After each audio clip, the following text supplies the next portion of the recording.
Hey guys, Chris here with Simply Japanese Maples. I'm going to do a short little video today on your grafting scars on your trees. If you don't know what I mean right now, that's okay. You will in a minute. Okay, so you've looked at your little tree and you're wondering why it's got this yellow stuff on here, and maybe why, maybe there's a little stub left here. And so it looks a little different. You're not familiar with this process.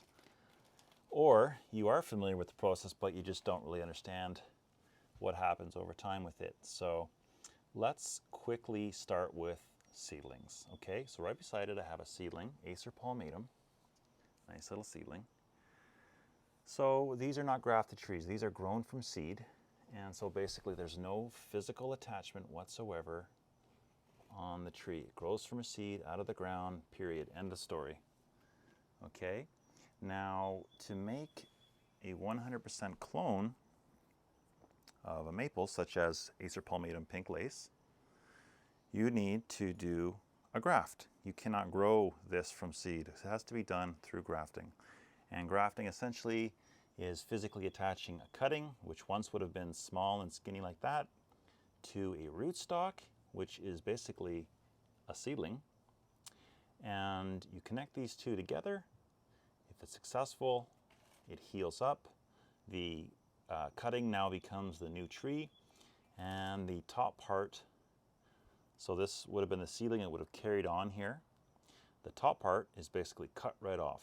Okay, once that successfully joins, and here's the scarring and the cut that is left over after that part was cut off. So sometimes what you'll see on your tree is there might be a tiny little stub. Yeah, so what you'll see is you might see a little stub that's perfectly fine, and if it's totally dead, you can flick it off. But okay, so that's your young tree. Now a little older tree, such as Makawa Yatsubusa here, where that original rootstock seedling was cut off, was right here, and it's almost entirely healed up and closed over. So this was your rootstock, your seedling. This was your cutting, the Makawa Yatsubusa, and then that took over. This was cut off. Now it's almost closed over. Now to look at another tree here, this is Seki no Kegon, and now this one, the grafting scar is almost entirely invisible. So this is where it was cut off, and it's entirely healed over.